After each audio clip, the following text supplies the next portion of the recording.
নমস্কার চাষি বন্ধুরা, গ্রিন গার্ডেন উইথ ফার্মার্সের নতুন ভিডিওতে আপনাদের সবাইকে স্বাগতম জানাই। গ্রীষ্মকাল প্রায় পৌঁছে গেছে, শীতের শেষ, এবং এই সময়ে আপনারা দেখবেন, আপনারা যারা ফুলকপি বা বাঁধাকপির চাষ করছেন, একটা সমস্যা আপনাদের চাষের জমিতে দেখতে পাবেন। ফুলকপি বা বাঁধাকপির পাতার কিনারায় হলুদ রঙের শঙ্কু আকৃতির দাগ সৃষ্টি হবে এবং এই দাগটা পরে বড় হবে এবং কোষগুলো পুরোই মারা যাবে এবং আপনাদের পুরো পাতাটাই নষ্ট হয়ে যাবে। অবশেষে পাতার শিরাগুলো কালো বর্ণ ধারণ করে যাবে এবং পাতাটা পুরোপুরি নষ্ট হয়ে আপনাদের ফুলকপির জমি নষ্ট হয়ে যাবে বা বাঁধাকপির জমি নষ্ট হয়ে যাবে।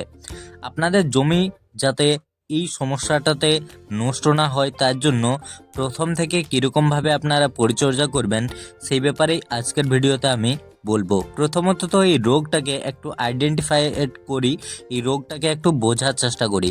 এই যে হঠাৎ শীতের পরে যে গ্রীষ্মের সময়টা এসে গেল, এই সময় আপনাদের ফুলকপি বা বাঁধাকপির জমিতে পাতায় সমস্যা আসা শুরু হবে। পাতাতে এই যে পাতা পড়া সমস্যাটা, হলুদ রং হয়ে যাওয়া, পাতার কিনারাতে প্রথম হলুদ ভাব সৃষ্টি হবে এবং পরে পুরো পাতাতে ছড়িয়ে যাবে এবং পাতাটা নষ্ট হয়ে আপনাদের গাছ নষ্ট হয়ে যাবে। এটা মূলত একটা ব্যাকটেরিয়া ঘটিত সমস্যা। এই ব্যাকটেরিয়া ঘটিত সমস্যাটাকে বিজ্ঞান বলে জ্যান্থোমোনাস ক্যাম্পেস্ট্রিস। এমনিতে যদি ভালো বাংলায় বলি তাহলে এটাকে কালো পচা রোগ বলে বিজ্ঞান বলে। আপনাদের জমিতে যদি এরকম সমস্যা হয় তাহলে আপনারা কি সমাধান নেবেন সেই ব্যাপারে বলবো। জমিতে যদি দেখছেন, জমিতে প্রথম স্তরেই কিন্তু আপনাদেরকে ওষুধের স্প্রেটা নিতে হবে।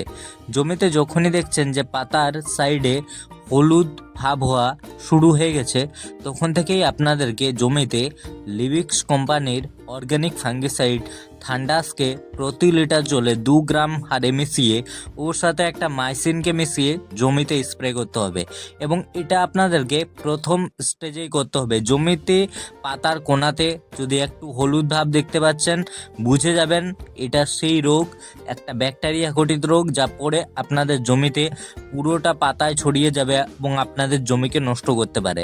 তার জন্য শুরুতেই প্রথমেই যদি দেখছেন আপনাদের ফুলকপি বা বাঁধাকপির জমির পাতা হলুদ হতে শুরু করেছে, সাইডে কোনা শঙ্কু আকৃতির হয়ে যাচ্ছে, পাতার ভিতরের দিকে এই হলুদ ভাবটা, এই পচা ভাবটা ভিতরের দিকে ঢুকে যাচ্ছে, তাহলে আপনারা প্রথম স্টেজেই লিভিক্স কোম্পানির থান্ডাসকে প্রতি লিটার জলে 2 গ্রাম হারে মিশিয়ে জমিতে স্প্রে করা শুরু করে দেবেন।